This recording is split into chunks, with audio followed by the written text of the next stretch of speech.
Shalom semuanya, senang kembali di pagi hari ini kita bisa berbagi kebenaran firman Tuhan. Dan dalam program Pagi Berkat bersama Pase ini, saya kembali akan membagikan apa yang saya baca pagi hari ini kepada saudara. Firman Tuhan yang akan saya coba sharing di pagi hari ini untuk menjadi bekal saudara dalam mengarungi weekend ini, di hari Jumat ini, terambil dari Yakobus pasal yang kedua ayat yang ke-14 sampai dengan 17. Yakobus pasal 2 ayat 14-17 saya menggunakan terjemahan baru 2 ya. Jadi kalau mungkin Bapak Ibu membuka Alkitabmu dan agak sedikit berbeda ya karena saya memakai terjemahan baru 2. Mungkin Bapak Ibu masih memakai terjemahan baru.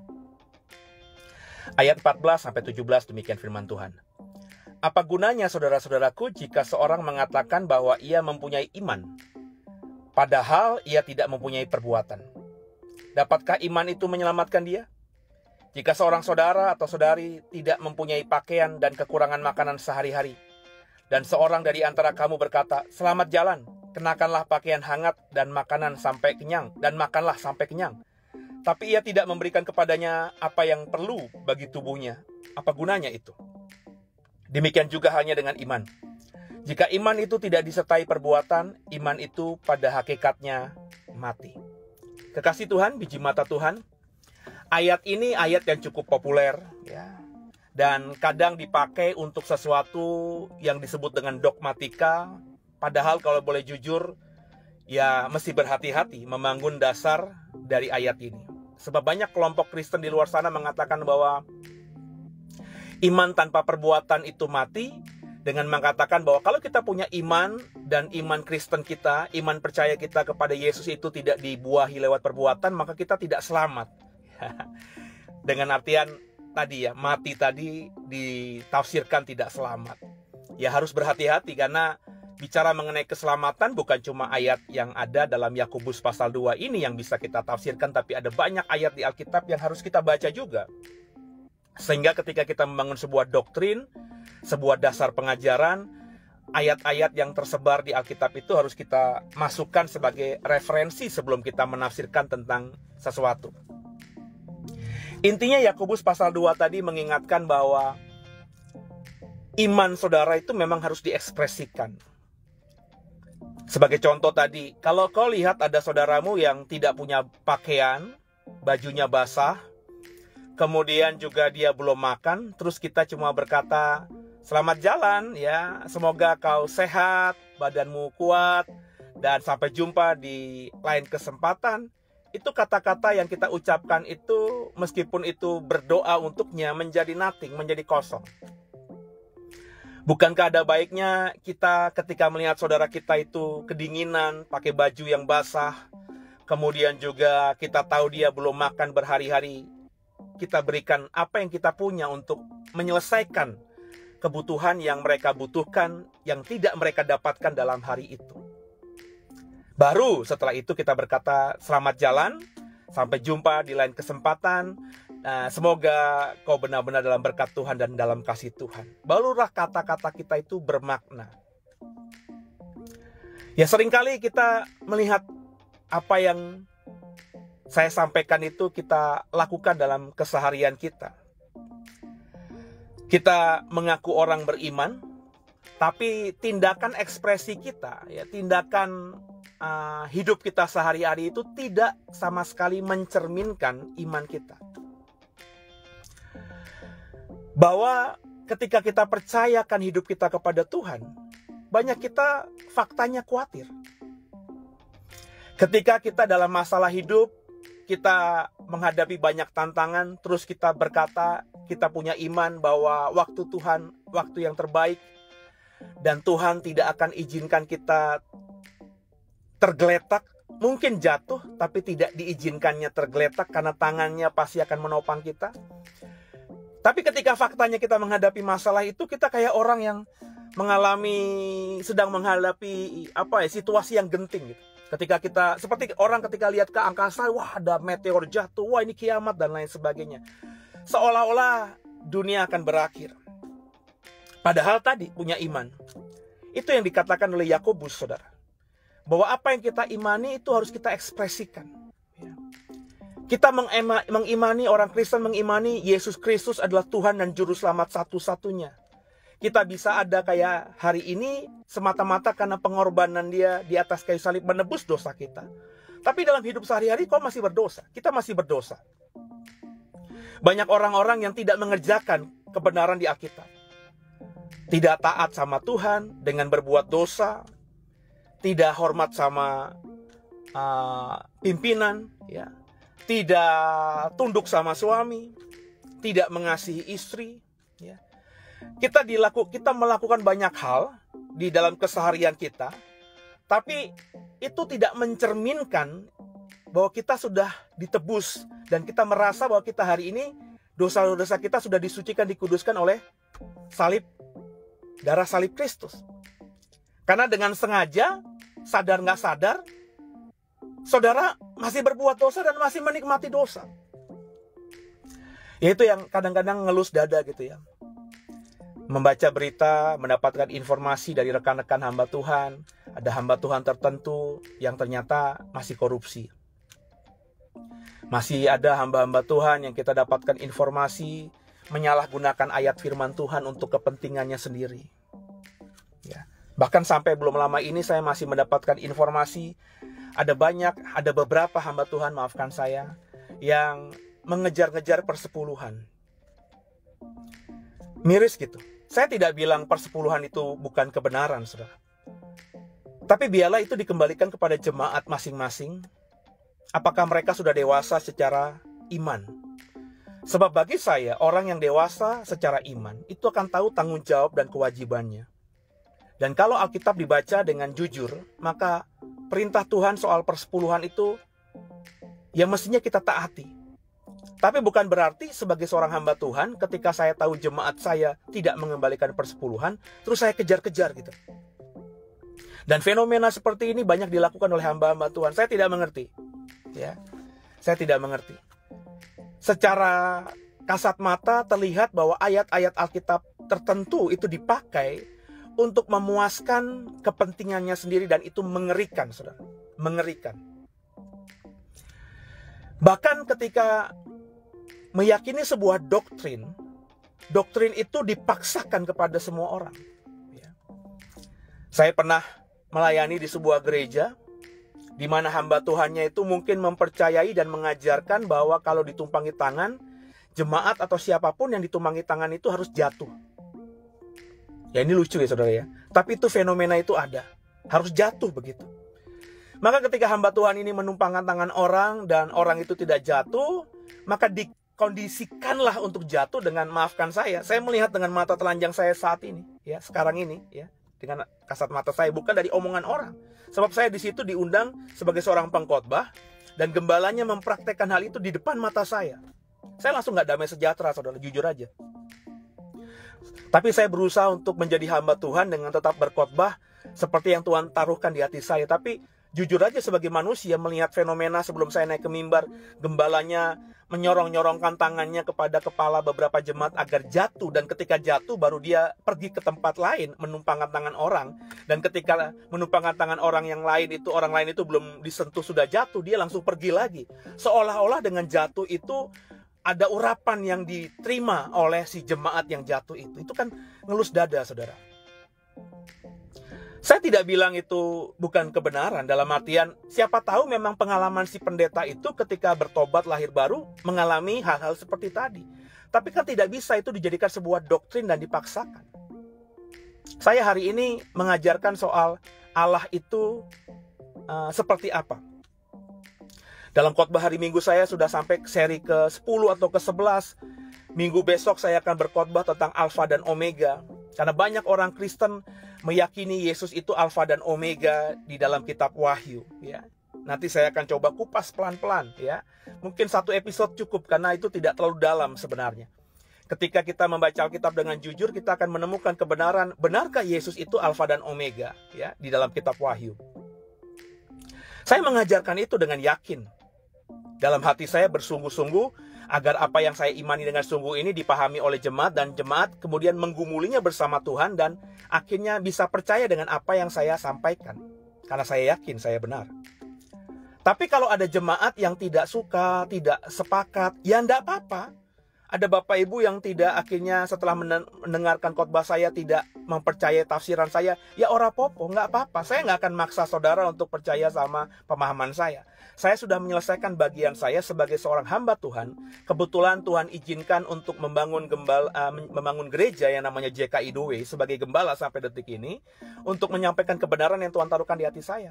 Kalau ada jemaat yang tidak percaya, ya nggak apa-apa, nggak masalah, no hard feeling. Tapi tentu, ya, kemudian saya berkata sama teman-teman saya, orang-orang yang berdiri di mimbar Doe, melayani bersama-sama saya, ya harus sepaham dengan apa yang saya sampaikan. Ya nggak bisa dong, saya mengajarkan bahwa Yesus itu, bukan Alfa dan Omega misalnya, terus yang lainnya berkata Yesus Alfa dan Omega. Ya. Saya berkata Yesus bukan pencipta alam semesta, terus rekan-rekan saya yang lain berkata alam semesta ini diciptakan oleh Yesus gitu kan. Itu kan dua hal yang berbeda signifikan dan tidak elok gitu. Kalau orang yang satu bendera menyampaikan hal-hal yang berbeda ya. Jadi saya bilang sama teman-teman saya, ya kalau kalian memang punya pertanyaan, coba gumuli dulu. Coba baca Alkitab dengan jujur gitu ya. Kalau menurut saya sih, saya sudah mengekspos ayat-ayat Alkitab dengan lumayan dalam ya, meskipun dalam bahasa khotbah. Mestinya lebih dalamnya lagi kalau dalam bahasa pengajaran ya, di kelas-kelas teologi ya. Tapi kan tidak bisa dilakukan karena kalau saya buat seperti itu ya, yang nonton juga atau yang mengikuti nggak berapa. Jadi saya buat dalam bahasa khotbah. Nah saudara, saya pengen semua saudara itu mengekspresikan iman saudara. Benarkah saudara percaya Yesus itu adalah Tuhan dan Juru Selamat? Percayakah saudara bahwa darah Yesus itu sudah menebus dosa kita? Sehingga kita sekarang ini bisa berkata kepada Allah yang kudus itu dengan panggilan Bapa, Aba. Ya, beberapa orang-orang di bawah generasi saya itu memanggil Yesus dengan sebutan Dedi. Ya. Orang-orang boleh memanggil Yesus dengan sebutan Bapa, termasuk saya kalau berdoa kepada Allah ya dengan panggilan Bapa. Yesus, bahkan saya menjadikan dia sahabat saya, ngobrol dengan asik. Tapi saya berusaha mengerjakan apa yang Tuhan perintahkan. Ketika saya mengimani Yesus menebus dosa saya berusaha mati-matian setiap hari untuk tidak berbuat dosa. Ya. Untuk berusaha hidup benar di hadapan Tuhan. Nah, iman itu memang harus seperti itu. Kata Yakobus, kalau imanmu tidak diekspresikan dengan perbuatan, mati. Ya. Mati artinya ya kosong, tong kosong nyaring bunyinya itu. Seperti peribahasa-peribahasa yang kita sering dengar ketika kita dulu belajar di SD, SMP. Tong kosong nyaring bunyinya. Banyak omong ternyata zong gitu kan ya. Ngomongnya kayaknya pinter, tapi sebenarnya isinya nggak ada. Jangan sampai kita menjadi orang Kristen yang seolah-olah beriman luar biasa, tapi lewat perbuatan sehari-hari tidak dilihat oleh orang. Itu makanya tadi soal iman di Yakobus kemudian ditambahkan dengan sebuah contoh yang konkret. Di ayat 23 Yakobus 2, saya baca terjemahan baru 2. Dengan demikian genaplah nas yang mengatakan, lalu percayalah Abraham kepada Allah, maka Allah memperhitungkan hal itu kepadanya sebagai kebenaran, dan ia disebut sahabat Allah. Kenapa Abraham imannya disebut dengan kebenaran, disebut sebagai orang yang penuh dengan kebenaran? Karena kita tahu kalau kita baca di ayat 21-nya, bukankah Abraham bapak kita dibenarkan karena perbuatan-perbuatannya ketika ia mempersembahkan Ishak anaknya di atas mezbah? Jadi Abraham itu dibenarkan karena perbuatan-perbuatannya, karena apa yang dia lakukannya, yakni mempersembahkan anaknya yang tunggal. Beberapa waktu yang lalu ada film The Only Son. Ya, itu kemudian heboh karena ditayangkan di Indonesia, yang mempercayai bahwa yang dikorbankan di mezbah oleh Ibrahim itu bukan Ishak tapi Ismail. Saya ketawa aja lah saudara. Ya silahkan kalau ada yang mengatakan itu Ismail. Tapi mestinya ya logika sehat aja ya, bahwa agama yang mengatakan yang dikorbankan Ismail itu baru muncul di abad ke-6 ya. Kekristenan sudah muncul di abad pertama. Yahudi bahkan sudah muncul, keiman Yahudi itu sudah muncul beberapa abad, mungkin 7-8 abad sebelum Kristus ya. Di zamannya Musa itu sudah disampaikan bahwa lewat Taurat yang mati dipersembahkan oleh Abraham di mezbah itu adalah Ishak, bukannya Ismail. Jadi yang saya mau katakan Bapak Ibu bahwa Abraham disebut orang yang benar itu karena dia mengekspresikan iman. Bukan karena dia melakukan hal-hal lain. Yakobus mengatakan karena dia mengekspresikan iman percayanya kepada Tuhan. Dia percaya sungguh janji Tuhan bahwa dia akan punya anak, mantu, cucu sebanyak bintang di langit. Dan ketika fakta anaknya yang tunggal, yang mewarisi kekayaan dan semua berkat yang Tuhan percayakan kepada dia, yakni Ishak, diminta oleh Tuhan untuk dipersembahkan, Abraham tidak berpikir panjang dan dia lakukan itu. Meskipun saya tahu pergumulan batinnya berat. Di film The Only Son kita tahu bagaimana Abraham menjadi seorang yang pendiam, yang tidak bicara apapun terhadap tentang hal itu kepada Sarah istrinya. Ya. Pergumulan batinnya ada, tapi dia bawa itu Ishak dan akhirnya dipersembahkan di Bukit Moria. Kekasih Tuhan, biji mata Tuhan, itulah yang Tuhan inginkan kita lakukan. Dan itulah pesan Tuhan di pagi hari ini kepada saudara. Ini hari Jumat. Ada godaan besar karena kita sudah masuk weekend. Sabtu, Minggu, itu ada kesempatan kita untuk bisa hura-hura. Saya tidak melarang saudara untuk memuaskan kedagingan dalam hal melakukan liburan bersama keluarga, yang kalau dilakukan dengan benar pasti itu bermanfaat buat keutuhan rumah tanggamu jadi lebih solid. Silakan, monggo. Tapi firman Tuhan mengatakan bahwa di weekend ini jangan lupakan Tuhan di harinya Tuhan. Ya. Silakan berakhir pekan, liburan, menikmati kebersamaan waktu dengan keluarga. Tapi jangan lupakan Tuhan. Andai kata kau liburan ke puncak, nggak ada gereja di puncak, nggak tahu gereja di mana, kita bersama keluarga. Sebelum kita kemana-mana, ya, cari di YouTube misalnya ibadah yang paling pagi, beribadah bersama-sama. Tapi adalah lebih baik kalau kita melakukan semua aktivitas itu setelah kita ke gereja. Puji Tuhan hari ini COVID sudah berlalu dan datang ke gereja itu menjadi sesuatu yang tidak lagi menakutkan seperti COVID kemarin. Maka saya berharap Bapak Ibu mulai datang ke gerejamu masing-masing. Ya. Datang ke gereja secara onsite itu akan jauh lebih dalam maknanya, manfaatnya dibandingkan dengan online. Karena biar bagaimanapun ketika kita datang ke gereja, kita bisa mendapatkan aura langsung hadirat Tuhan. Kita bisa berinteraksi dengan jemaat Tuhan. Besi menajamkan besi, manusia menajamkan sesamanya. Dan tentu kita dengan akhirnya menjadi orang yang bersosialisasi, berkoinonia, bersekutu bersama di sebuah gereja. Tentu sedikit banyak akan membuat kita menjadi manusia yang menjadi lebih baik ke depannya. Itu salah satu iman yang harus diekspresikan dengan perbuatan. Jangan jadi orang Kristen, KTP Kristen, ngakunya Kristen, tapi hanya ibadah kalau Natal aja. Saya bisa tunjuk orang, saudara. Ya, sebagai seorang pendeta yang sudah melayani hampir 20 tahun, sebagai orang yang sudah mengembalakan gereja 10 tahun, saya bisa tunjuk orang yang cuma datang ke gereja kalau hari raya saja. Saya bisa tunjuk orang yang kalau datang ke gereja kalau pas ada makan-makan saja. Ya, sedih saya. Ya. Saya sudah melakukan yang saya bisa untuk membuat jemaat bisa punya kehausan akan Tuhan. Tapi fakta itu masih terjadi, masih ada, masih saya lihat dengan mata telanjang saya. Ngakunya Kristen tapi nggak pernah ke gereja. Ya. Ditanya, gereja mana? Wah, sekarang saya online, Pak. Sedih saya, saudara. Kita buat seperti ini bukan berarti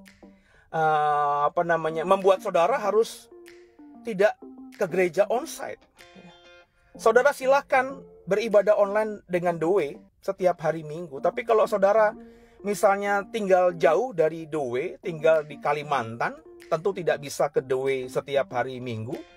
Ya, tapi diberkati lewat pengajaran saya, silahkan ibadah online. Tapi carilah gereja onsite di sana. Selama gereja itu masih ada. Ya. Datanglah beribadah. Ya. Supaya apa yang saya sampaikan tadi, ya dilakukan dan menjadi nyata. Dan akhirnya orang tahu kau Kristen bukan karena ngaku-ngaku saja, tapi karena kau mengekspresikannya dengan di harinya Tuhan. Di hari Minggu kita datang ke gereja dengan hati yang mau memuji, menyembah, dan juga belajar kebenaran. Ya, semoga dipahami dengan sungguh pesan ini. Ini adalah pesan Tuhan terakhir di minggu ini untuk saudara, karena Sabtu dan Minggu saya akan lebih fokus ke YouTube. Minggu pagi Bapak Ibu bisa ikuti sharing firman Tuhan saya via YouTube The Warriors. Dan hari Minggu saya memimpin ibadah 2 kali, ibadah online jam 6 dan juga ibadah onsite jam 11.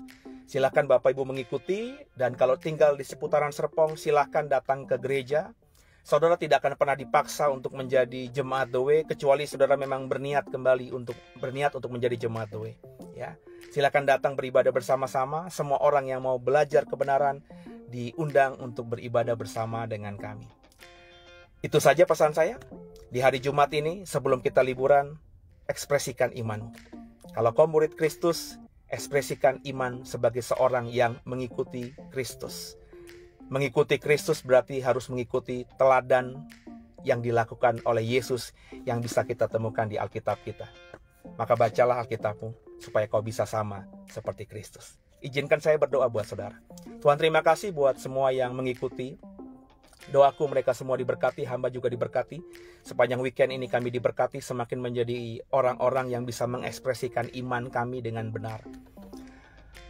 Roh Kudus tolong kami, mampukan kami bukan cuma cakap jadi pendengar, tapi juga cakap jadi pelaku firman.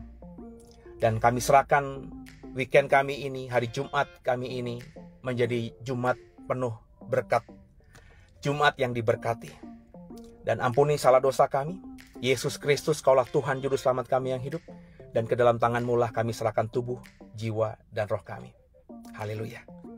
Selamat hari Jumat. Selamat liburan weekend. Tuhan Yesus memberkati semuanya.